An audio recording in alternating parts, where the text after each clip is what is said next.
magandang tanghali Pilipinas. Nako, malapit na po ang Pasko. Kaya nga po ang ating paalala, no? Abutan po natin ang bakuna. Maski tayo po ay nagsasaya para sa Pasko, kinakailangan naka-mask, naka-hugas, at naka-iwas. Hindi po kami nagkulang sa pagpapaalala dahil baka mamaya kung hindi Pasko, ang bagong taon ninyo ay nakahospital kayo. Wag naman po, para maging merry, kinakailangan mag-ingat. Mabuting balita po ha, gumanda ang consumer outlook ng ating mga kababayan sa huling quarter ng taon. Mula negative 54.5% naging negative 47.9% na lamang po sa fourth quarter ang overall confidence index. Kung sinasabi niyong maliit, maliit po talaga. Pero maya-maya po makikita niyo sa susunod na taon, tumaas naman po ang consumer index natin. Ang improved outlook na ito ay dahil sa expectations ng ating mga kababayan na magkakaroon ng mas maraming trabaho, dagdag na kita, epektibong polisiya at programa tulad ng Social Amelioration Program, ang Plan Program at ang mas maluwag na restriction at muling pagbubukas ng mga negosyo. Ito po yung better good news.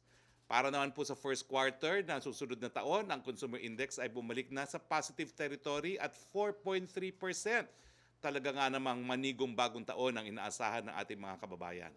Ang positibong pagtingin sa unang bahagi ng taon ay dala ng inaasahan na mas maraming trabaho, mas mataas na kita, pagbawakas ng pandemya at pagkakaroon ng bakuna laban sa contravirus at muling pagbubukas ng mga negosyo. At mananatiling positibo ang pagtingin sa susunod na 12 buwan na taon at 23.6%. Happy New Year talaga tayo ng 2021. Samantala, tumaas din po ang kumpiyansa ng mga negosyante sa ating ekonomiya. Mula 5.3% sa third quarter ngayong taon ay naging negative po yan mula negative 5.3% sa third quarter ngayong taon ay naging positive 10.6% sa fourth quarter ng taong 2020. Tama po yung sinasabi natin dati pa na we have hit rock bottom, the only way to go is up. Ang pagtaas na ito ay dahil po sa ganitong mga kadahilanan. Una, muling nagbukas ang mga negosyo at nag-adapt sa tinatawag na new normal. Pangalawa, ang pagluluwag ng community quarantine sa buong bansa. Pangatlo, ang seasonal factors na tinatawag tulad ng mas dumarami ang demand ngayong holiday season. At panghuli, pagtaas sa volume ng mga benta at mga order. Oo nga pala po, no? At ang paganda ng sentimiento ng mga negosyante ay nagpapatuloy hanggang sa unang bahagi ng susunod na taon. Tataas ito sa 37.4% sa first quarter ng 2021 at magiging maganda ang business outlook sa susunod na 12 buwan at 57.7%. Happy New Year sa lahat. O nga pala po, magsha-shoutout lang ako, no? Sabi po nung reporter ng New York Times sa Pilipinas, i-shoutout ko daw yung mga health workers ng Bacoor. Napakaganda po at napakagaling daw ng kanilang pag-alaga doon sa kanyang 2 anak na nagka-COVID. So congratulations po sa mga health workers ng Bacoor, Cavite. At shoutout na rin po, napakadisiplinado po ng mga taga-Baguio. Yung night market po, lahat po ng tao ngayon ay nag-social distancing. At salamat din po sa napakadaming pulis na nagsisigurado na magkakaroon ng social distancing dyan po sa night market sa Baguio. So po pwede po na bumalik sa mga dati nating gawain gaya ng night market sa Baguio basta mag-social distancing, mag-face mask at mag-face shield. COVID-19 update na naman po tayo. Ito po ang global update ayon sa Johns Hopkins. Higit 72 million or 72,168,829 na po ang tinamaan ng COVID-19 sa buong mundo. Nasa 1,611,401 katao naman po ang binawian ng buhay dahil sa coronavirus. Nangunguna pa rin po ang Estados Unidos na mayroong 16.2 milyon na mga kaso at 299,093 deaths. Pangalawa po ang India, sumusunod po ang Brazil, Russia at France. Dito naman po sa atin, meron po tayong 21,980 na mga aktibong kaso as of December 13. Ayun po yan sa DOH. Ang mga aktibong mga kaso, sa mga aktibong mga kaso, 90.2% ay mild at symptomatic, 6.3% ay critical, at 3.2% ay severe. Ito naman po ang bilang ng mga gumagaling. Magkakalahating milyon na po or 418,687 ang gumagaling or 93.2% recovery rate. samantalang nasa 1.94% ang case fatality rate or 8,733 ang biniwian ng buhay dahil sa COVID-19. Nakikiramay po kami. Pumunta naman po tayo sa confirmed COVID-19 cases by adjusted date of onset as of December 13. Mga kaibigan, pababa pa rin po. Pero merong 2 araw na halos magkapareho ang numero for the first time. No? At merong 1 araw na medyo dumami. Pero overall, pababa pa rin po. Ito yung wina-warning natin na baka tayo magkaroon ng surge, no? Dahil nga po sa Christmas season. So hindi pa naman po lumalabas na meron na tayong surge, pero kinakailangan po patuloy tayong mag-ingat, no? Makikita naman po natin na ito naman po yung confirmed COVID-19 cases by adjusted date of onset, no? So by adjusted date of onset nga po, yan, pababa. Pero may 2 araw po yun. Hindi ko lang mabasa na mayroong tumaas at may 2 araw din na halos magkapareho lang. Yung kulay asul, ang Metro Manila po. Berde naman po ang Southern Tagalog, samantalang violet ang Central Luzon. In fairness po sa Central Luzon, talagang napakalaki na po ng binaba ng mga kaso sa Central Luzon. Sana po patuloy. Puno ba ho ang ating mga ospital? Ayon po sa DOH, 60% available pa po ang ating ICU beds, 64% available ang isolation beds, 71% available ang ward beds, at 80% available ang ventilators. Ngayon po, bagamat inuulit-ulit natin itong mask, hugas at iwas, ngayon pong nagdidiwang tayo at bukas ang mga negosyo, siguro mag-ingat din po tayo. No? Bagamat pwede na tayong lumabas sa mga restaurants hanggang 70%, bawasan po natin yung pagsasalita habang kumakain dahil dyan po talaga nakakahawa. No? Kapag tinanggal ang face mask at ang face shield para kumain, dyan po yung hawahan na nangyayari. So kung po pwede po, tsaka na kayo magchismisan pag nakakain na. Pwede naman kayo magchismisan kapag naglalakad sa mall or habang wala pa yung pagkain. Pero pag nandyan ang pagkain, quiet muna. Dahil baka mamaya, nagdidiwang, magkasakit naman po. Okay, tapos na po ang ating presentasyon. Pero ngayon po, 2 po ang kasama natin, usaping bakuna. Dahil ang usaping bakuna, ang pinakamaganda at pinakahihintay na regalo ng buong Pilipinas. Kung hindi man dumating sa 25 ng Disyembre, darating sa first quarter ng 2021. Unahin po muna natin si Vaccine Czar, Secretary Galvez, Secretary Carlito Galvez. Sir, ang tanong po ng marami, nakikita na po yung pagbabakuna ng Pfizer sa Inglaterra at nabalita na rin po ang Pfizer na-approve na rin on the basis of emergency use authorization sa Amerika. Tayo po sa Pilipinas, meron ba ho tayong pagbabago dun sa ating mga target dates? Ano hong aasahan ng ating kababayan sa inaasahan nating Happy New Year ng 2021? Sir, the floor is yours. Magandang umaga po sa inyo. Magandang tanghali po sa inyo, Secretary Roque, at sa ating mga nakikinig at sa ating mga media friends. Sa ngayon po, patuloy po ang ating intensive na negotiation sa siyam na kumpanya na kasama na po dito ang Pfizer at saka AstraZeneca. So sa ngayon po, mayroon po tayong at least advance, nag-ano na po tayo, tinatawag na advance negotiation sa 4 po na malaking kumpanya at patuloy po ang exploratory talks sa other 5 companies. At nakikita po natin na talagang sa ngayon po may mga challenges po tayo. Unang-una, nakita po natin na talagang yung mga vaccines ay 80% po ay nakuha na po ng mayayamang country. But we are very hopeful na yung clarion call ng ating mahal na Pangulo na magkaroon ng tinatawag na equitable access ay ginagawa po natin. Sa ngayon po, most probably baka magkaroon po tayo ng vaccine ng first quarter, most probably March, and then also ang mga second tranches po naman natin is second quarter, third quarter, at saka fourth quarter. But we are expecting na yung volumes ng ating mga vaccine will be coming up the early third quarter. Sir, tanong ko lang po at marami po nagpapatanong sa akin ito, meron na ba ho tayong pirmadong kasunduan na magsisiguro na pagdating ng Marso, meron na po tayong bakuna? At kung wala pa po, kailan po natin pipirmahan yan? Dahil baka maraming mabigo na umaasa ng Marso, meron ng bakuna na pauna, baka hindi po natin magawa yan. Nakita po natin yung pinaka-advanced nakita natin yung Pfizer na may 4 na po na EUA sa mga tinatawag nating stringent regulatory authority sa US, sa Canada, and also dito sa UK. So sa ngayon po, talagang puspusan po yung negotiation po natin sa Pfizer.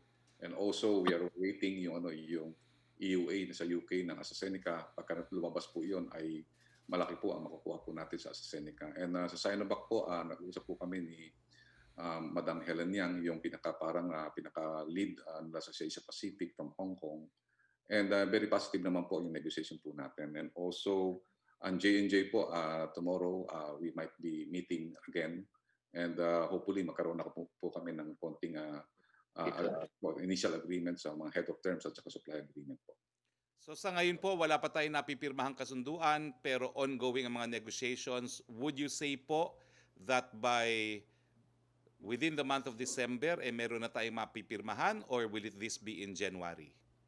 Ang ano po natin, pagka lumabas po kasi yung EUA ng yung tinatawag na emergency use authorization ng originating country, yun po ang pinaka-queue po natin dahil kasi with the regulatory requirement ng ating multilateral arrangement with the Asian Development Bank at saka yung World Bank.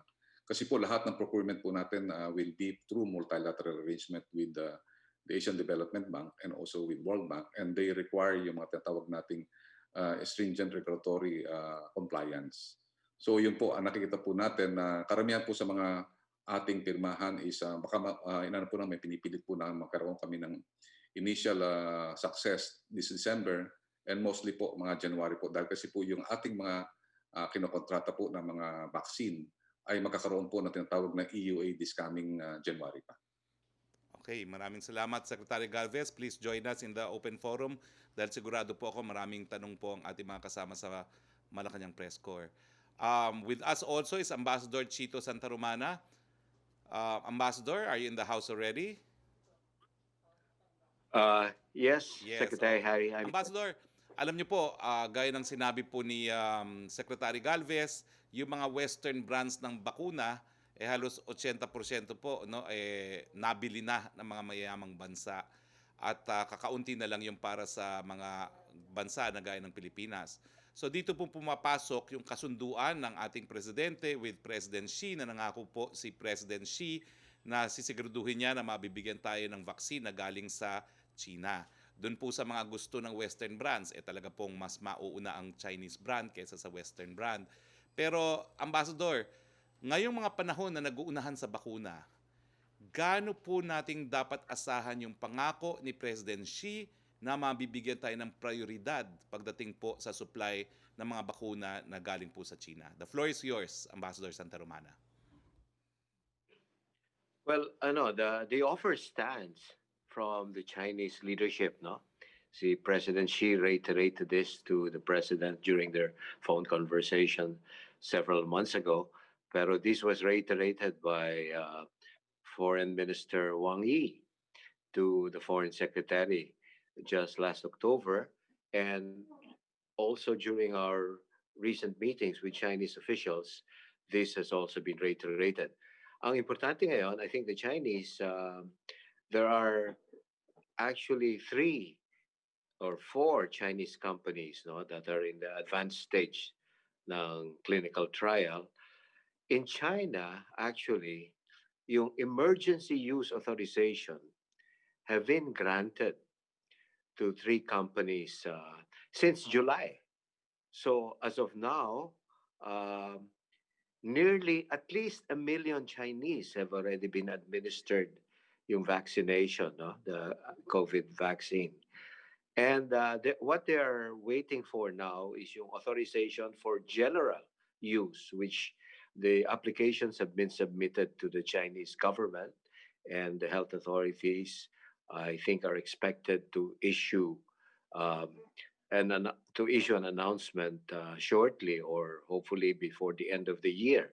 Now, insofar as yung priority ng Philippines, the priority stands. The question is, during the discussion between Sinovac and the Philippine side, ang question is, what are the procedures of Philippines for procurement? They're ready to supply, pero importante magkaroon ng continuing talks, which is what General Galvez said. No, the talks are going on, and so we hope that the talks can advance so that the deployment, the procurement and deployment can happen. The Chinese authorities have announced that they are ramping up production. No? Of course, they have to meet their own domestic demand, pero they want to ramp up to roughly 500 million doses. No, within not all within this year, but within the next 12 months. So considering our needs, no, we just have to. We have already. There have been initial discussions on this, pero kailangan i-finalize as the Chinese. We're not the only priority country. Of course, other Asian countries are involved, and there are other countries in the Middle East, in Africa, in Latin America. Kaya iniintay yung ating request, no? Exactly what our needs are, and so that the procurement and deployment can happen. Maraming salamat, Ambassador. Siguro ako na magtatanong ng first question kay Sec Charlie. Sec Charlie, kailan ba ho yung huling usapan natin with Sinovac at kailan po yung susunod na usapan natin para magkaroon lang po ng peace of mind ang ating mga kababayan na magkakaroon talaga ng kasunduan para hindi naman po tayo mahuli, at least para sa Sinovac na tinatarget natin na mapabakuna sa ating mga kababayan by the first quarter of 2021. Sir? Yung last meeting po namin ni Madam Helen Yang at saka yung Sinovac team from Hong Kong was last Friday, and it was very substantial. Yung sinabi nga po ni Ambassador Chito Santo Romana na we have already conveyed to them our needs. Ang needs natin, sinabi namin, is 25 million for 2021 for Sinovac only. And we are exploring also on other brand like Sinopharm and CanSino. But right now, considering that Sinovac is one of the biggest company and they have a huge volume to be distributed in ASEAN, we confirmed that we will be needing 25 million, and the meeting was very conclusive, and also the ambassador of China here, Ambassador Wang Xinlian, is also coordinating with them, and they also emphasize we are in dire need of vaccine for the first quarter, especially first quarter. Last question ko na lang po sa inyo, Secretary Galvez. Kailan po yung susunod na pagpupulong with Sinovac? Most likely this week, and we want to finalize it this week, our final negotiation, so that we can firm up the head of terms, and also we are looking at the exact time of the distribution. But they said they are very confident that they will have the resources on April, but we are negotiating that March will be our target. Salamat, Secretary Galvez. Yung sinabi niyo po na you're hoping to finalize by next week with Sinovac, that's a very good Christmas gift po para sa ating mga kababayan. Buksan na po natin ang ating open forum with the members of the Malacañang Press Corps. Yusek Roque, please. Yes, good afternoon, Secretary Roque, at sa mga bisita po. Tanong mula kay Rose Venario ng Hataw, sang-ayon po ba ang palasyo na ilagay ng Department of Health sa kanilang website ang exact COVID-19 PCR test ng 191 licensed public and private laboratories sa buong bansa upang magkaroon ng pagpipilian ang mamamayan? 100% supportive po, at sana ilagay din dun sa listahan kung mayroong extra charge yung certification para alam nila kung magkano yung kabuuang babayaran for a PCR test and the certification. Ang second question po ni Rose Novenario ng Hataw, pabor ba ang Malacañang sa panawagan ni Surigao del Sur representative para sa absolute pricing transparency sa COVID-19 PCR test dahil ang kawalan nito'y nagre-resulta sa paglobo ng presyo? 100% po kaming supportive dyan, at sa susunod na press briefing, ipapalabas na naman po namin yung mga laboratorio na nagsisingil lamang ng 1,700 hanggang 2,000 pesos nationwide, no? Para nga po merong freedom of choice ang ating mga kababayan. Ang third question po niya, nakatanggap si Representative Pimentel ng ilang private hospital ang ipinadadala sa public laboratories ang nakuhang specimen sa kanilang pasyente para sa COVID-19 testing. Pero napakataas ang singil sa pasyente, gayong mababa lang ang presyong ibinabayad sa public laboratory. Ano na daw ang ginagawa ni Testing Czar Vince Dizon sa mga ganitong problema? Well, ang sabi po ni Testing SAR, he welcomes po no yung absolute transparency at kung i-report niyo po sa amin kung ano yung mga private labs sa mataas ang singil na gumagamit din naman ng mga public labs, ipagbigay alam po ninyo sa amin yan dahil parang hindi naman dapat na napakataas ng singil nila. In any case, meron na po tayong price cap, di ba po? No? So nagkaroon na tayo ng executive order.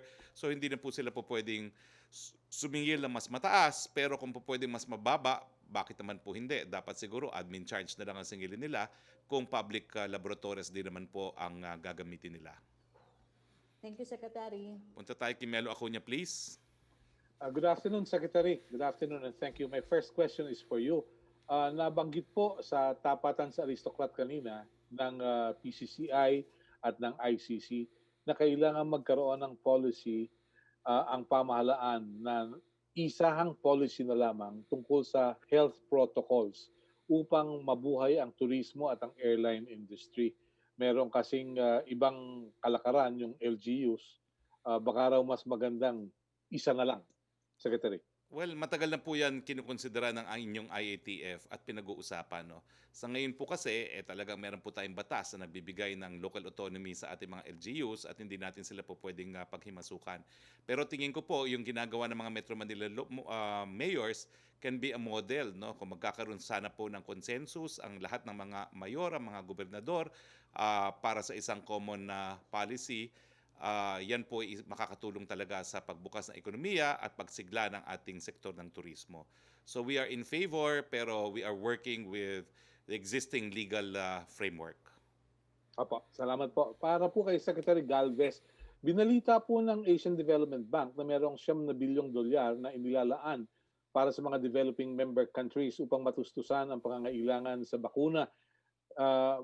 Gagamit po ba ang Pilipinas mula rito sa facility mula sa Asian Development Bank?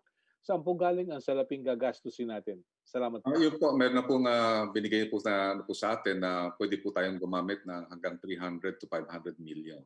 Aside from the ADB, meron po tayong 300 to 500 million dollars na pwede rin pong utangin po sa World Bank. So more or less po ang ano po ng Department of Finance is $1 billion from this multilateral arrangement.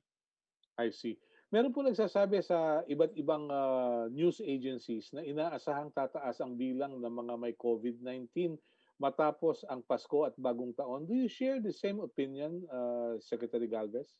Yes, actually nakita po natin na yung sa Manila, may umaangat na po yung tinatawag natin na kanilang active cases. Sa ngayon nga po, baka ma-breach po natin yung 3,000 kasi nung dati 2,500 na lang.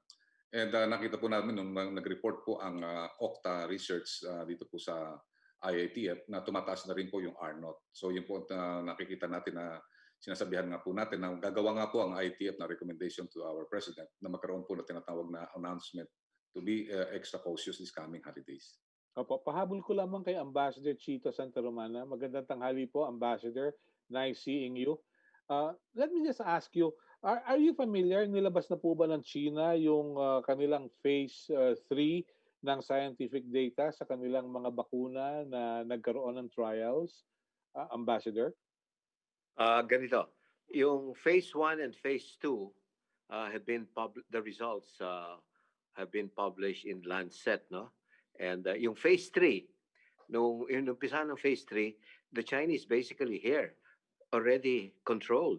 We're already able to control the virus. Kaya that's why they needed to go. No, at least 15 countries abroad where the phase 3 trial, the clinical trials were held. Mm-hmm. We have the results have been announced in Bahrain, UAE. No, tapos yung Brazil, it's going on now. The application for general use, including the data for phase 3. Have been submitted to the Chinese government, and that's what we're waiting for right now. I think the data is being evaluated by the Chinese authorities, and this will be the basis for yung kanilang authorization for general use na. Kasi yung emergency use since July pa, Mhm. sa China. And that's why, as I said, at least 1 million Chinese have already been administered. And from the emergency use, although anecdotal yung binigay nilang data, what they have announced is that walang adverse incident, and basically there were some minor side effects, no? Yung a pain in the place where it was the vaccination was done, a soreness, pero walang adverse incident that they reported. So what we're looking forward is that they will also release the results when they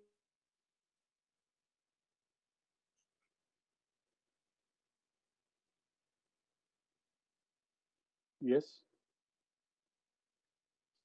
Your answer? Yeah, Okay. may- Babalikan po may- natin si Ambassador if we can have a connection again. Yes. Si Salamat po, Ambassador Chito Secretary. Santa Romana, of course, is live from Beijing, China, no? Okay. Salamat po, Secretary. Balikan po natin si Ambassador mamaya-maya. Balik tayo kay Yusek Roque, please. Opo, Secretary, may tanong dito from Jason Torres of New York Times, pero para kay Ambassador Santa Romana, mamaya-maya na lang po pag nakabalik na siya. From Chris Jose of Remate Online, reaction po, Secretary, sa panukala ni Senator Laila de Lima na isulong ang libreng pagpapabukuna sa mga Pilipino laban sa COVID-19 at makapagtatag ng ligtas at efficient na sistema para sa distribution at delivery ng bakuna. Naku, Kailangan daw na magarantiya ang libreng bakuna para sa lahat ng mga Pilipino na may karapatan sa kalusugan. Tulad daw ng vaccine efficacy ay mahalaga rin daw ang vaccine coverage. Well, salamat po kay Senadora kasi inulit lang niya po ang sinabi na ng Presidente. Question from Edith Kaduaya of newsline.ph Davao Media. Nag-ask ang family ni Dr. Casey Gutierrez, yung pong PNP doctor na namatay while on duty sa COVID facility. Hindi pa daw po nabibigyan ng financial support, pinapaasa lang ng DOH. Perhaps we can contact either Secretary Duque, no, he's presiding over an IATF meeting. Siguro si Yusek Vergere para siya nang sumagot ngayon dito, no, para diretso na niyang sagutin. Pero alam ko po, nagbigay na ng tulong dyan si Senator Bongo, kung hindi ako nagkakamali. But kung totoo pong hindi pa nabibigay, I'm a bit surprised kasi kaya nga po nagbigay ng paunang tulong si Senator Bongo dahil nga po nadidelay ata yung ayuda galing sa DOH. But can we contact Yusek Vergere now, please, para may solution ka agad. Nandiyan na ba ho si Ambassador Chito Santa Romana? Ambassador, are you back? Ambassador? Okay, wala pa. Next, please. Trish Tirada of CNN Philippines, please.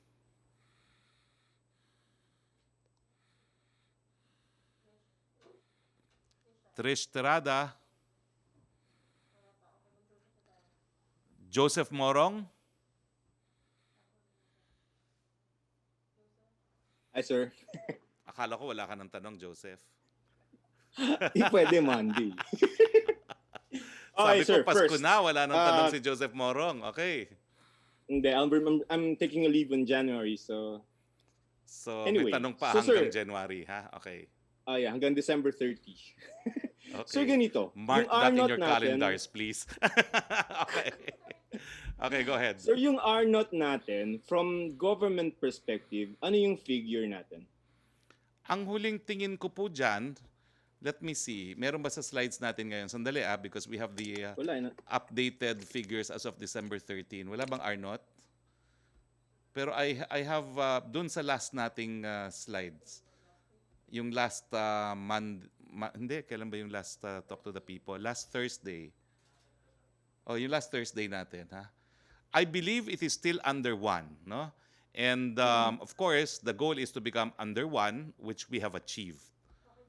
The reason, sir, I ask is that right now, yung Okta has a figure of 1.06 as of probably this is December 13. That's coming from 0.99. So, obviously, nagja-jump, no? First question ko is, ibig bang sabihin yan, sir, hindi naggumagana yung mga health protocols natin in the sense na hindi nasusunod yung mga health protocols natin. And given that, meron ba tayong gagawing paghigpit? Because obviously, at this point, parang hindi gumagana yung mga health protocols natin. But moving into the holidays, we can expect tataas pa yan. So, any mga paghihigpit, talagang paghihigpit na gagawin ng government to stem the rise of number of cases, at least in the NCR, kasi yun yung medyo epicenter, no? Well, Joseph, kung totoo yung figures ng OCTA, and I'd like to remind the public, wala namang sariling figures po ang OCTA. Kinukuha lang nila sa Department of Health, no? So, wala po silang sariling figures. It is still government that gets the figures. Pero kung totoo po na naging 0.98 ba yun? O 96? 1.06. I know, from 0.98? 99. From 0.99 to 1.06. Eh, hindi naman po malaking pagtaas yan, no? Pero at the same time, it is telling us na kinakailangan mag-ingat po tayo, no? Dahil meron ng bahagyang pagtaas. At ito po ay bago pa umabot doon sa kasagsagan ng pagdiriwang ng Pasko. So ang atin po ay patuloy na paalala para po mag-Merry Christmas, para mag-Happy New Year. Ipatuloy po natin ang pagsunod sa minimum health standards, mask, hugas, iwas, at additionally, maging conscious po tayo na miski tayo nasa restaurants na at tayo kumakain na walang mask, wala na muna siguro pong salitaan na marami dahil yan po ay nagiging dahilan din ng pagkalat ng Corona-19 virus, no?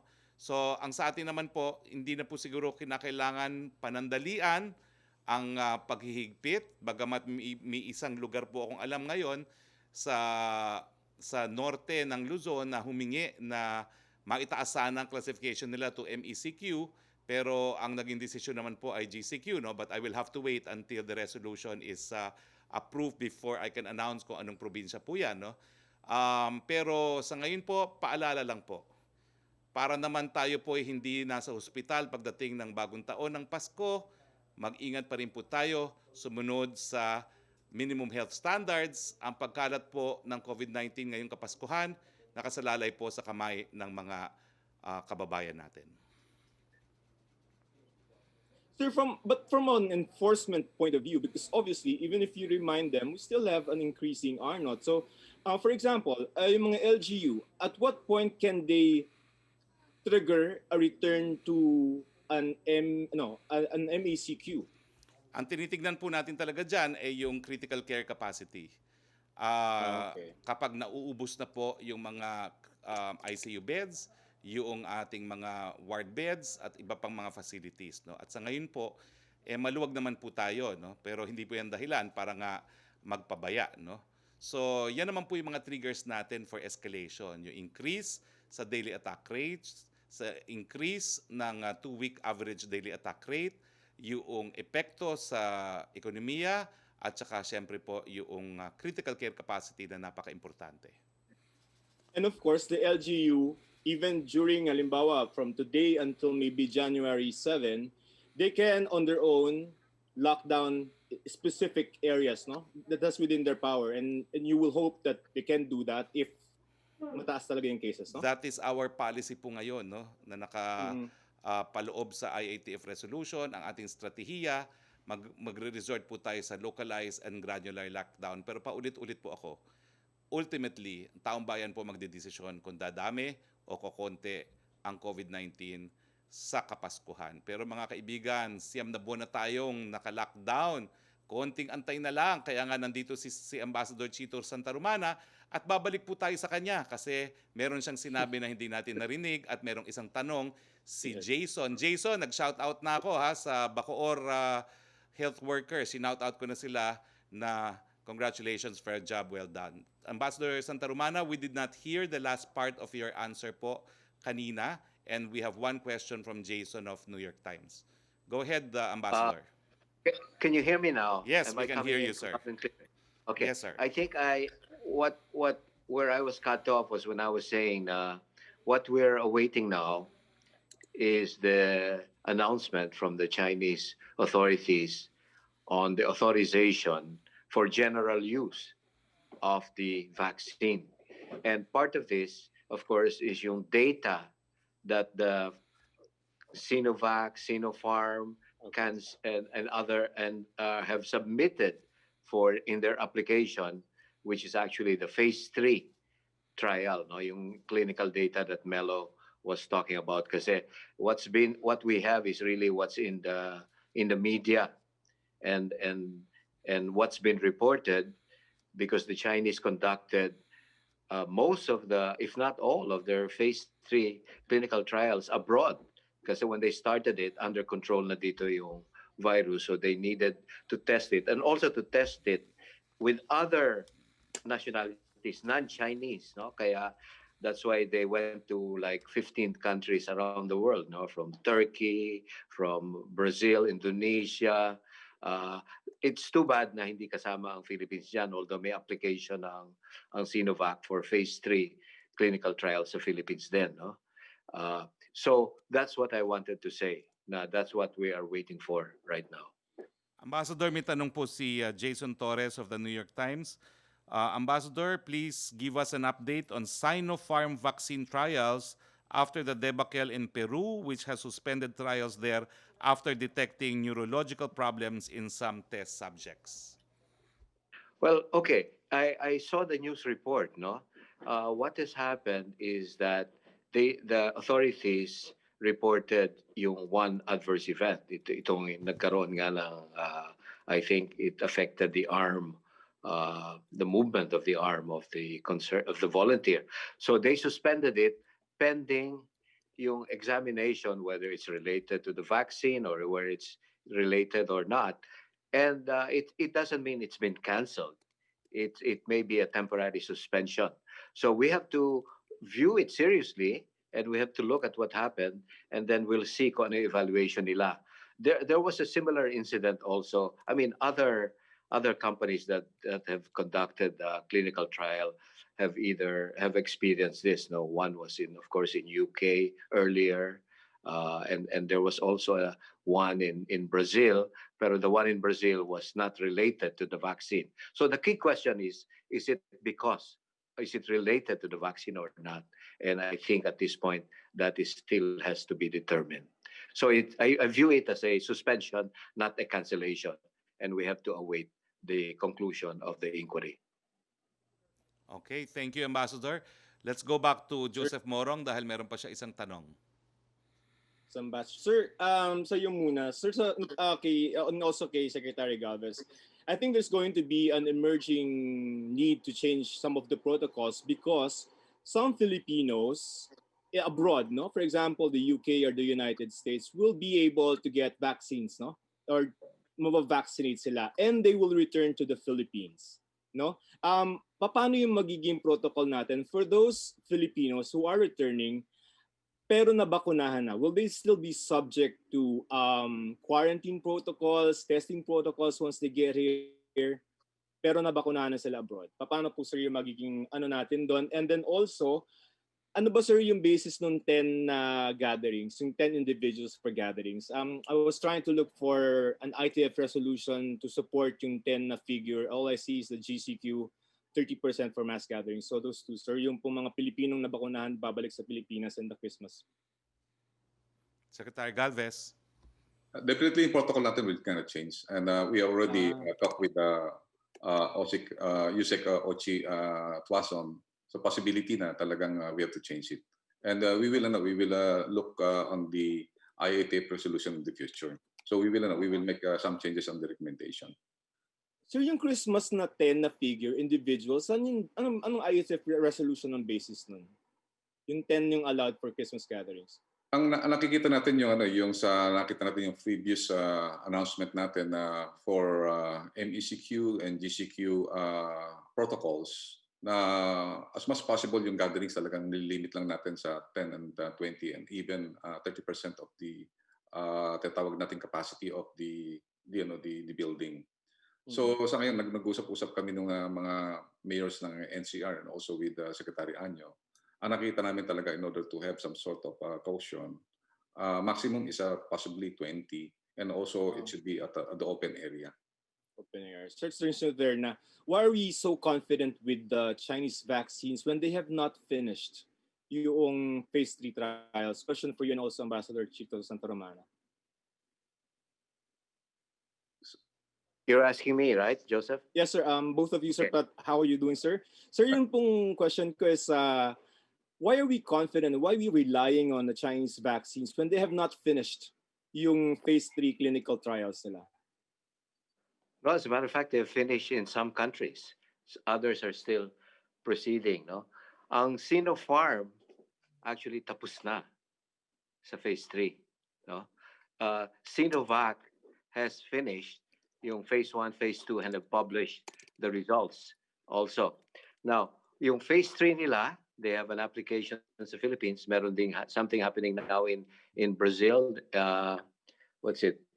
Brazil, Peru, Turkey, Indonesia. No, so they have results that are happening, and then sa China, you're basically going with nearly 1 million Chinese who have undertaken the vaccine, and then they have actually vaccinated their army.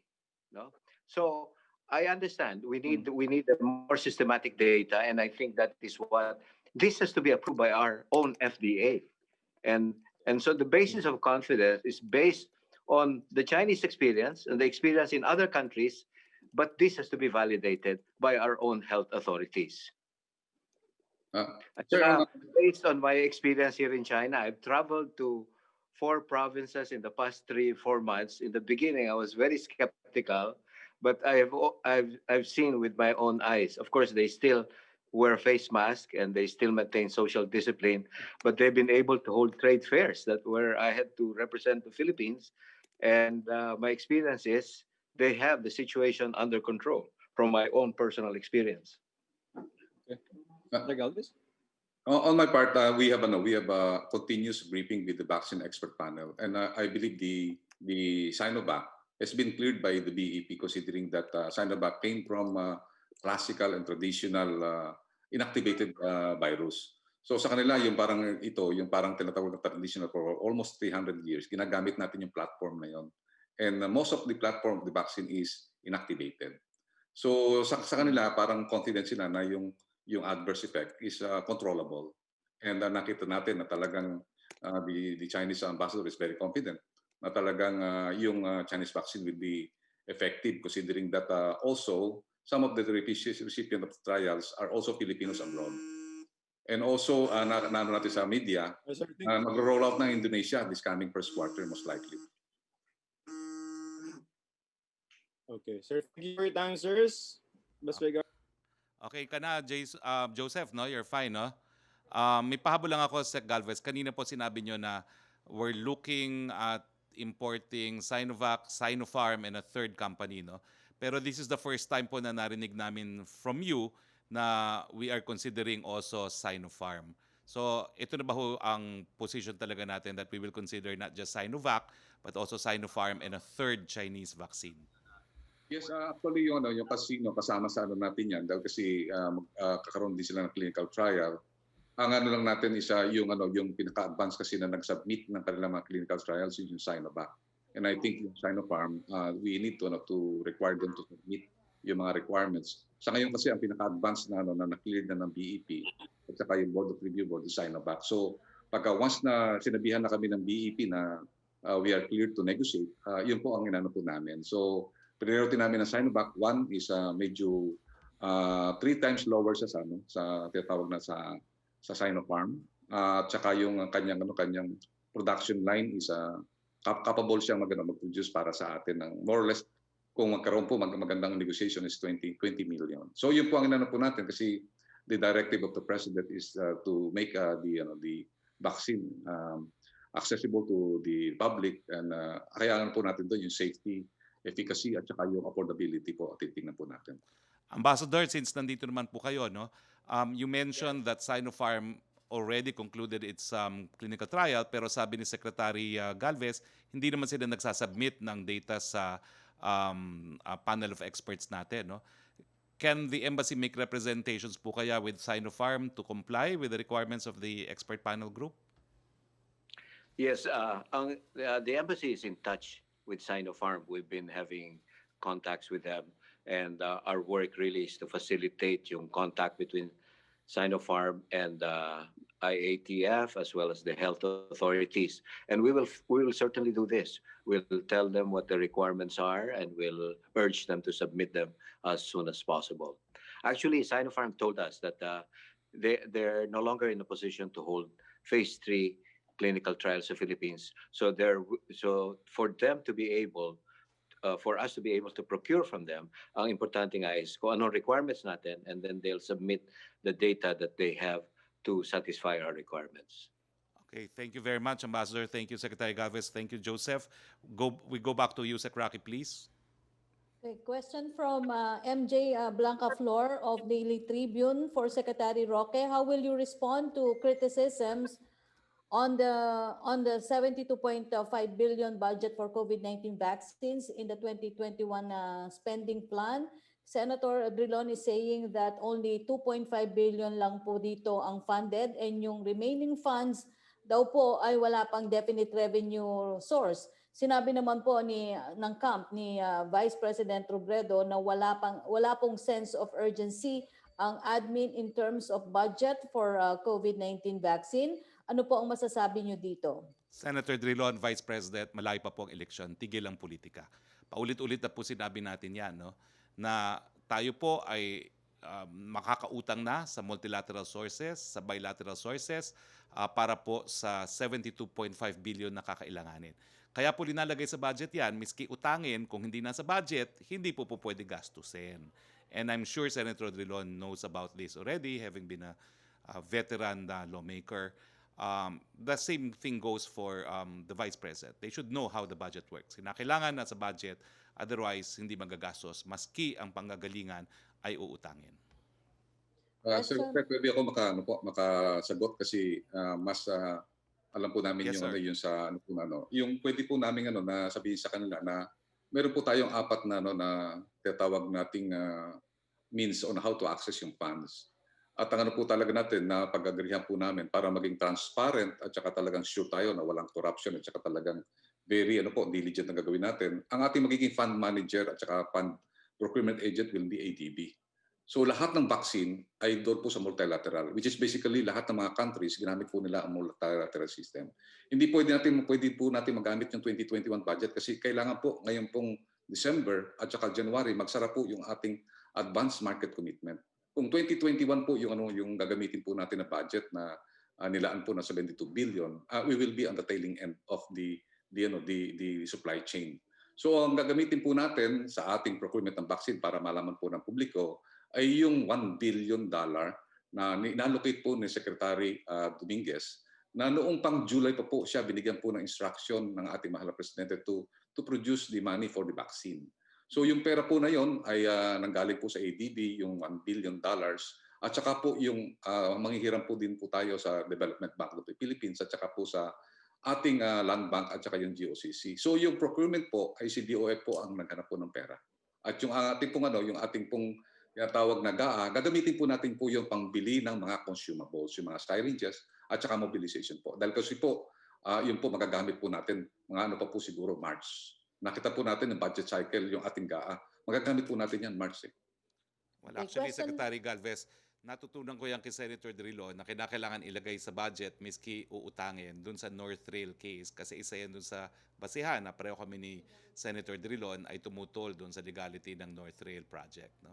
So kaya po nasa budget yan. No? Miski wala pang revenue source, meron naman po kasing plano talaga na pagkunan. At ito nga po yung mga ADB lending facility. Yes, next question please. Question po ni MJ Blanca Flor pa rin para po kay Secretary Galvez. Based on the report of the Duke Global Health Innovation Center in the US, majority of promising COVID-19 vaccines are either bought or reserved for developed countries. Some rich countries like Canada have also both enough vaccine doses to immunize their populations 3 times over. Meron po tayong COVAX pero a portion lang din po ng kabuang vaccines ang marireserve ng COVAX. Do you agree po na lip service lang ng developed countries itong promise of solidarity on equitable and universal access on COVID vaccines. Do you find this alarming for developing countries like the Philippines? Yung kaya po nakita po natin ang ating mahal na Pangulo ay talagang he is having yung tinatawag na global clarion call for equitable access kasi nga po nakita po niya talagang 18% na lang po natira po sa atin. Kaya po may mga countries na nag-respond that they are willing to help us, especially Australia and also China and also Russia. At yung ibang mga countries na nakita natin na may matibay na diplomatic relationship sa atin ay also responded. And I believe yung mga countries na nag-reserve po na yun po i-reserve po nila sa mga allied countries din po nila. Well, kaya Thank po you, kung Secretary Galvez. pwede ako magdagdag, no? Kaya po importante yung naging pagkakaibigan natin sa bansang China, Russia at even India, no? Dahil bagamat hindi sila mayayamang mga bansa, sila ay nagpo-produce din ng mga bakuna at sila naman nagsasabi sa kapwa nilang mga hindi masyadong mayaman ng mga bansa gaya ng Pilipinas na bibigyan din tayo ng bakuna. Okay, Trish Terada, I think she's here now. Yes, sir. Hi, sir. Good afternoon, Secretary. Sorry na wala po yung connection kanina. I think, sir, you've answered already most of my questions. But isang singit lang, sir. Yung cabinet meeting po ba will push through mamaya po? Yes, 5 o'clock this afternoon. All right, Secretary. Sir, thank you po. Sir, may I please go to Secretary Galvez, Yes, please. Go All ahead. right. Hi, good afternoon, Sec Charlie. Sir, you mentioned that yun nga po, rich countries already have 80% of the vaccine supplies. Sir, ang question ko, is this because they are rich or were they more prepared and forward-looking? Or could we have been more ready or as ready as them? Ang nakikita po natin kasi yung mga bansa nito, sila nag-finance po ng tinatawag nating vaccine production. And normally talaga pong sila po tinatawag na merong inherent rights na sila muna ang mababakunahan. But I believe yung nakikita rin natin, tingnan din natin yung production line. Na talagang maraming challenges sa production line. And though kahit na meron silang advanced market commitment, ay kailangan din ng mga raw materials yung mga vaccine producers. And the shortfall that some of experts have said that the shortfall will be more or less 2 to 3 billion populations ang hindi mabapapunahan this coming 2021. But we believe that this mid 2022 with the applications of many vaccine makers being approved ay lalaki po yung tinatawag nating supply market. So ngayon po kasi medyo tingnan po natin din hindi lang po yung yung 80% na nakuha tingnan din po natin ay sa ngayon out of 200 na vaccine makers, iisa pa lang ang na-approvean which is Pfizer. And it affects yung production capacity ng mga even vaccine makers kasi hindi sila makapagbuelo kung wala pa yung approval. Mm-hmm. Sir, yung AstraZeneca po, di ba po nag-withdraw sila ng application for clinical trials? Will this in any way affect their credibility? At least, at saka yung procurement din natin, sir? Ang nakita ko hindi naman sila nag-withdraw. Inaantay lang ang approval. Either ang gagamitin yung single shot initially, yung tinatawag na half dose, full dose. Kasi tapos na po sila ng tinatawag nating full dose requirement.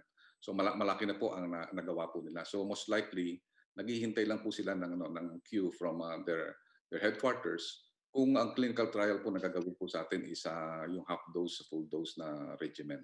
Kasi hindi talaga sila parang nag-withdraw. But ang lang po nila is yung kanilang submission for the regulatory evaluation have already been complete on the full dose. So yun po ang inaantay po nila yung guidance kung what will be the regimen that they will be using dito sa atin. Pero sir, kahit po mabigyan po sila ng EUA sa atin dito, ibig sabihin tuloy pa rin naman po yung clinical trials with them dito po sa bansa natin. I'll ask Mama Lotis yung pinaka-outer rep nila. Parang yun na I think there is a misconception of withdrawal. Ang po natin is nakita natin na sila pa nga ipinakita natin na pinaka-mabilis na nag-process for clinical trial. And I believe it doesn't affect yung negotiation natin because they have already committed a certain huge amount of volume that they can be given to us. Ang inaantay na lang po natin is yung AUA ng UK na parang maging signal natin for them to be qualified doon sa tawag natin sa stringent regulatory arrangement with ADB and World Bank. Salamat po, Secretary Galvez. Thank you, Spokes. Trish, siguro lilinawin ko na rin, no? Ang clinical trial ay required kapag wala pang bansa na nagbibigay ng kahit anong permission to use a new vaccine. So ngayong meron ng mga bansa na nag-i-issue ng emergency use authorization, that vaccine can be used kung mag-a-apply din ng emergency use authorization sa Pilipinas. At ito nga yung importansya ng executive order na pinirmahan ng Presidente authorizing the FDA to issue emergency use authorization. Now, a clinical trial is always preferred kapag wala pang kahit anong regulatory approval kasi malalaman yung epekto sa Pilipino talaga kasi baka naman may pagkakaiba kung dahil sa lahi, no? Pero it is not required dahil may mga bakuna na mabibigyan na ng general use authorization na pwede na rin mag-apply sa Pilipinas basta isubmit yung general use authorization o yung emergency use authorization nila na subject naman to review ng FDA. Kaya nga po, mapapabilis yung proseso from 6 months to 21 days kasi re-reviewin lang nila yung mga datos na sinumite doon sa foreign jurisdiction na nag-issue ng either general use authorization or ng emergency use authorization. Okay? Thank you, Spoke. Salamat Thank you. po. Let's go back to you, Sec. Roque, please. Yes, question from Creseline Catarong ng SMNI. Muli daw pong ipinatutupad ng MMDA simula ngayong araw ang track ban sa major thoroughfare ng Metro Manila. Ang grupo ng mga trucker, sinabi nilang hindi raw po sila nakonsulta hinggil dito. Aapila po sila na huwag magkaroon ng track ban. Posible po kayang pagbigyan ang kanilang panawagan. Nako, pakitanong na lang po yan sa MMDA because allegedly it's an MMDA decision at hindi naman po nagma-micromanage ang ating presidente. Pakitanong na lang po sa MMDA. Second question po niya, inanunsyo po kamakailan ng DILG na nasa 1,546 LGUs nationwide ang nagdeklara sa CPP, NPA, NDF bilang persona non grata sa kanilang mga lokalidad. Aligasyon naman ng Communist Party of the Philippines, pinipilit umano ng DILG ang LGUs na ideklara ang CPP, NPA, NDF bilang persona non grata na agad naman pong pinasinungalingan ng DILG. Ano daw po ang komento nyo dito? Talagang wala pong basihan yung ganyang paratang laban sa DILG. Unang-una, hindi naman po DILG at mga LGUs ang nagdedeklara sa kanila na persona non grata. Ang unang-una, US State Department, ang tawag nga nila sa CPP, NBA, terorista. Okay, kung ikaw'y terorista, i-welcome mo pa ba sila? Huwag silang magalit sa mga LGU na nagparata na sila ay persona non grata dahil in this civilized world, wala po talagang humahanga sa mga terorista. Kaya kayo, ibaba nyo ng inyong armas, magtutok na lang kayo sa parliamentary struggle, nahahalal naman kayo sa Kongreso, damihan yung hanay nyo ron, nang sa ganun magkaroon ng pagbabago. Tigil na po yung patayan, lalong-lalo na kung papatayin nyo naman, kapwa nyong mahirap na Pilipino rin. Opo. Question from Eileen Taliping of Abante Tonight para po kay Secretary Galvez. Kumusta na po ang testing ng gobyerno? Tuloy-tuloy pa rin po ba ito? Hindi na kasi visible lately si testing czar Vince Dizon. May initial assessment na po ba ang task force sa possible COVID spike sa pangangalahati ng holiday season? Sa ngayon po, tuloy-tuloy po yung ating pag-testing. Nag-a-average po tayo na from 20,000 to 30,000 a day at nakakaano na po tayo na more or less more than 5 million na po ang nag-test natin. Continuing pa rin po ang testing natin kasi ang nagagawa po natin ngayon, yung ating strategy na PDITR ay continue pa rin po. So sa mga areas na tumataas ngayon at nakita po natin yung bandang north area ng Cordillera at saka itong Isabela ay medyo may umaangat. Pero nandun na po si Secretary Vince Dizon. Nandiyan po si Secretary Vince Dizon. Siya po ang tumatakbo at nagre-response para po sa mga areas na nagkaroon po ng spike. At hindi lang po, very visible po si Secretary Vince Dizon in terms of yung responding. Nung isang linggo nga po, pumunta po siya sa Ilocos para tulungan po natin yung mga nangangailangan po doon. At lastly po, yung sa Lawag po. So, siya po ang umiikot sa mga different areas na nagkakaroon po ng transmission na mataas po. And in my Thank you, capacity Secretary. as co-chair of the Vince Dizon Fans Club, in fairness po, talagang hindi lang siya makarating dito sa ating mga press briefing, whether be it live or online, kasi nga po, sunod-sunod yung mga lugar na binibisita niya para magbigay ng tulong po. Ito po yung lugar na nagkakaroon ng bahagyang pagtaas po ng mga kaso. No? Ganun pa man, ay sabi nga po ni Sec Galvez, halos 6 na milyon na po ang ating testing. One of the highest na po tayo in the whole world on a per capita basis. Pierre Nada, please. Hi, sirs. Good afternoon. First question is for all the officials present, if possible. There's a paper, sir, that came out from Singapore. It's a Singapore-based institute called the Yusof Ishak Institute, and the paper is saying that China's vaccine diplomacy is not unconditional, and in fact, China could be using its vaccines to put pressure on developing countries when it comes to certain sensitive geopolitical issues. So, my question is, how do we avoid the scenario in which China uses its COVID-19 vaccines to pressure countries like us, the Philippines, on our stance in the South China Sea? I will respond and then turn over the floor to Ambassador Chito Santarumana.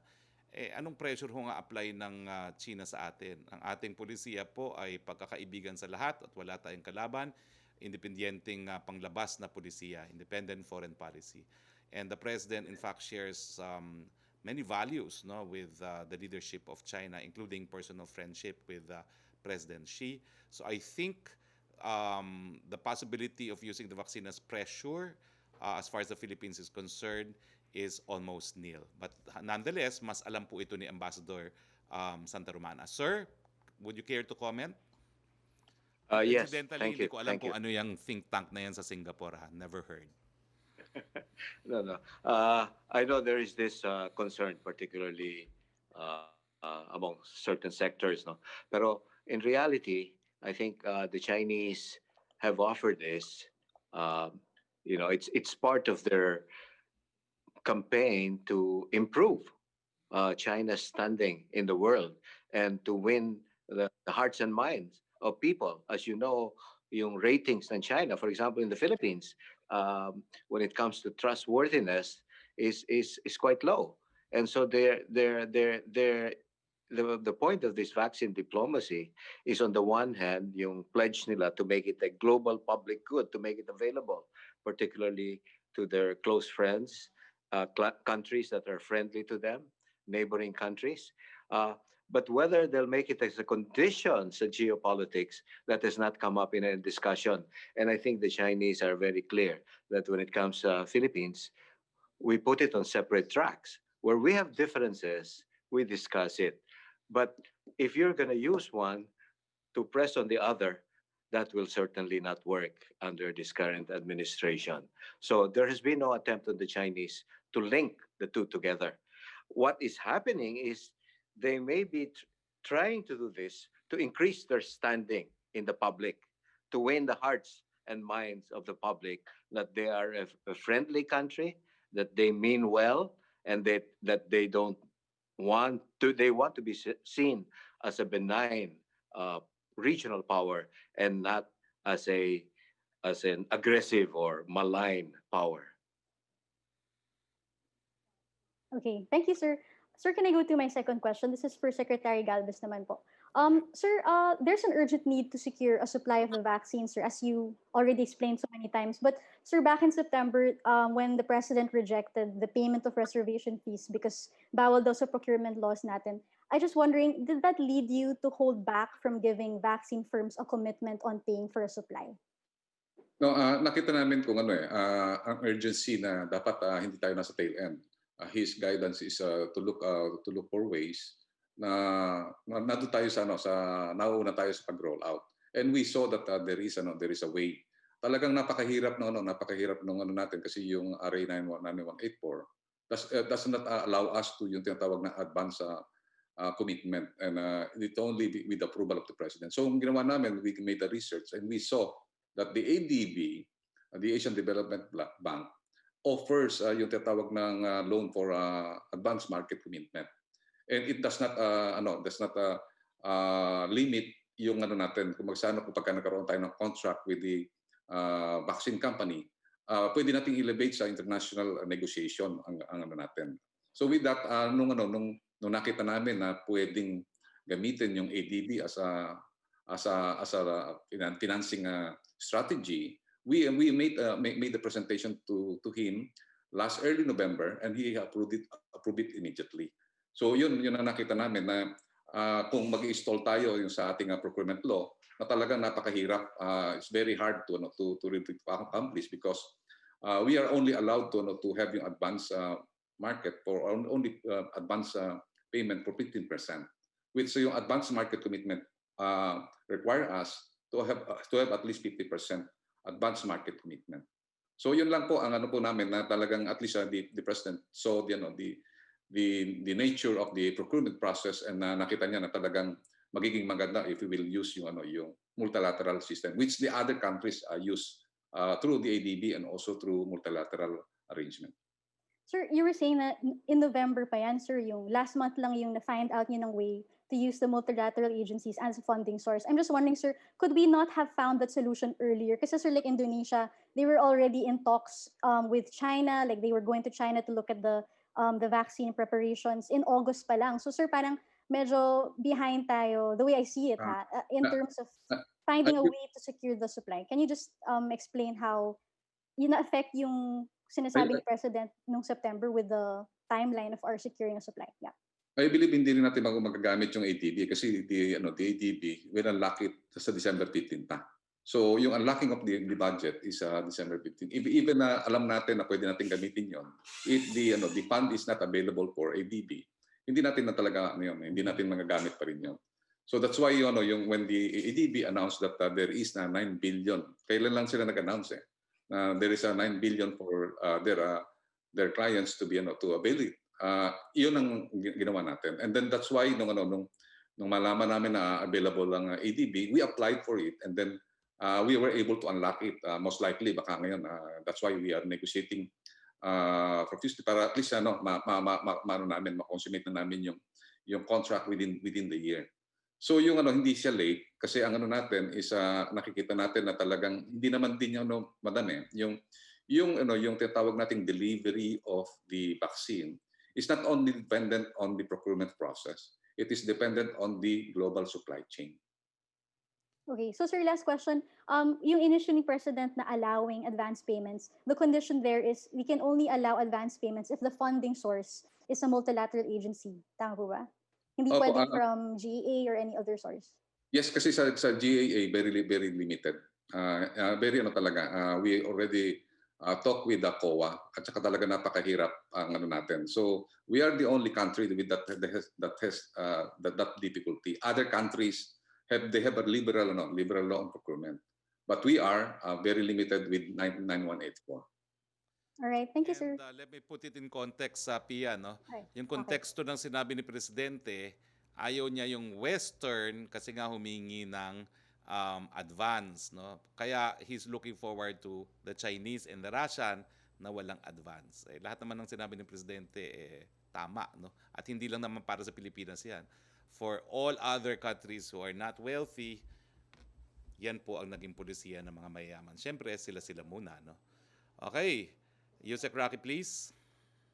Yes, question from Laila Salaveria. Does the palace see the need to intervene in the issues concerning the cashless toll system? What does it think of the toll regulatory board's handling of the problem? Hinahayaan po natin yan sa TRB, no? At ang DILG naman po ay pumasok na rin po sa eksena at hiniyakat ang mga lokal na pamalaan at ang operator na expressway na ayusin na itong gusot nito. Opo. Question from Pia Gutierrez ng ABS-CBN. Update on the budget, natanggap na po ba ng Malacañang? As of 12 noon before the press briefing, wala pa po. Reaction daw po sa sinabi ni Senator Lacson that Malacañang should start its review of the 2021 budget with the supposed dubious items in the budget of the DPWH. He said that in the BICAM report, 83.87 billion of DPWH infra projects migrated to new areas, while appropriations worth 55.52 billion disappeared as if it wasn't enough to satisfy their greed they cut the budgets of other departments by 28.35 billion. Well, una-una po, bago mag-review, dapat i-submit. Pangalawa po, meron na pong proven track record ng presidente na hindi naman siya sasang-ayon sa mga kababalaghan na po pwedeng gawin sa budget dahil nung minsan vinito na niya lahat yung mga questionable na mga items sa budget. So I think Senator Lacson can be confident na hindi lulusot yan sa ating presidente. From Rosalie Cos ng UNTV, may we get your reaction to Dr. Tony Lechon's recent statement? I quote, "Isn't it disturbing that the government is still prioritizing the vaccines for which there are not enough safety and efficacy data? Perhaps we need to know the matrix of or guidelines on the priority list. Transparency is key, safety is paramount." End of quote. Priority po ba natin ang Chinese vaccine dahil wala tayong choice? How do we address concerns na walang enough safety data kaugnay ng bakuna? Alam mo, tatapatin ko na si Dr. Lechon. Na-edit lang po sa mga talk of the people pero ang daming beses na po kayong namura ng presidente. Kasi ang sabi niya, kung ano-anong sinasabi mo, yung pala, nagnanais ka lang ng posisyon sa gobyerno. Next time po, murahin kayo ni presidente, I will insist it will be shown to the people. Baka akalain nyo, natutuwa ang presidente sa inyo. Hindi po. And all the other cabinet members who have been in attendance in the recording of the talk to the people can attest to this. So, wala na po akong masasabi. Sasabihin ko na lang next time, pag nagmura ang presidente laban sa kanya, ipakita sa buong taong bayan na. Si Spokes, pwede ako magdagdag. Kasi yes. si Lechon dati naming NTF, Pero you vouch for it po, no, Secretary Galvez, no? Baka akalain kasi ni Dr. Lechon, natutuwa ang presidente. Sinabi ko ng katotohanan, no? Opo, tama po yung sinabi po ni Secretary Roque na talagang very questionable yung mga question yan. Tsaka sa NTF nagsama po kami. Mahirap po kasi kasama, may sariling mundo. Mas maganda yung linya po, Secretary Galvez. Thank you. Okay, next question please. Question from Ace Romero para po kay Secretary Galvez. May balak po ba ang gobyerno na i-hold muna o pansamantalang itigil ang negotiations with Sinovac given na may bribery allegations po? Mananatili pa rin bang Sinovac ang unang bakuna na gagamitin kahit may mga ganitong issue ang Sinovac? Yan po ay po namin, tinanong din na po namin po yan sa ano po natin sa ating mga regulatory board, and they will examine those allegations, and we found out that that allegations was during the year 2017, and we are talking with also with Sinovac. We feel that in fairness to them, they have given us a lot of after sales previous na talaga nakita namin maganda yung magiging serbisyo ng Sinovac, including yung tinatawag nating apps for after the inoculation. So ina-evaluate namin lahat yung mga tinatawag natin na mga head of terms at saka yung tinatawag natin yung mga supply agreements ng mga different companies, and we saw that the Sinovac will be having a rollout sa Indonesia and other countries in Brazil. So we saw yung kanyang mga tinatawag na pre-ordered na galing din ng mga tinatawag nating mga magagaling din mga countries. And we saw that the ongoing negotiation that we have is very clean and very open. Opo. Question po mula kay Vance Fernandez para po kay Secretary Galvez. Is the Philippines daw po starting a training program for vaccinations? Who will administer the new COVID-19 vaccines when they arrive?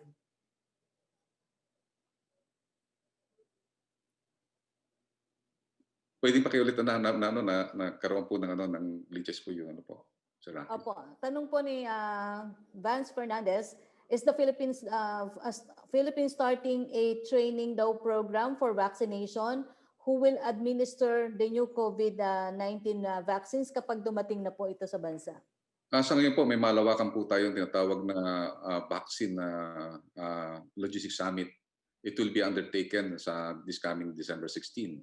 ang lahat po ng mga stakeholders, including yung mga tinatawag nating mga medical professionals and also academe, including yung mga stakeholders natin, we will have a massive logistics summit. Natitingnan po lahat po ito, kasama po yung lahat ng mga kapangangailangan po natin in terms of mobilization at saka ilang vaccinator ang kailangan natin and how we will deploy them and train them. So yun po, pag ano po yan, and then we will have yung tinatawag nating master list o yung tinatawag nating war room questions na dapat po nating malaman. So sa ano po natin, we can say that I believe after the logistics summit workshop, makikita po natin ilan po ang kailangan po natin ng mga vaccinators at saka ilan po ang cold chain na mga pangailangan natin and all the administrating mga facilities including public and private hospitals, kasama po yun. We are very confident that we can be prepared before the vaccine arrives. Question from Sam Medinilla po. For Secretary Roque, kailan po kaya expected mapirmahan ni President Rodrigo Duterte ang 2021 national budget? Confident po kaya ang Palace na mapapasa po ito in time para maka-comply sa 15-day publication rule? Yun na nga po ang kaba ko, mukhang wala kaming Pasko dahil hindi pa nga namin nare-receive ang budget, bubusisiin pa yan, baka po habang lahat kayo nagdidiwang, kami dito sa palasyo nagbubusisi ng national budget. Pero kinakailangan po mapirmahan yan with or without veto at magkaroon po ng sapat na panahon para ma-publish yan dahil we cannot afford nga po a reenacted budget. No? So I would say it has to be soon. Pero, ulitin ko po, it has to be received first dahil kinakailangan reviewin po. Second question po niya, ano po kaya ang magiging topic ng expected cabinet meeting later? Hindi ko pa muna nakukuha ang agenda, no? But anyway, I will be giving updates, no? In the course of the cabinet meeting and tomorrow in our regular press briefing. Question from Prince Goles of Abante Politico. May talk to the nation po ba si President Duterte mamayang gabi? Dahil po sa cabinet meeting, wala, but it was rescheduled for Wednesday.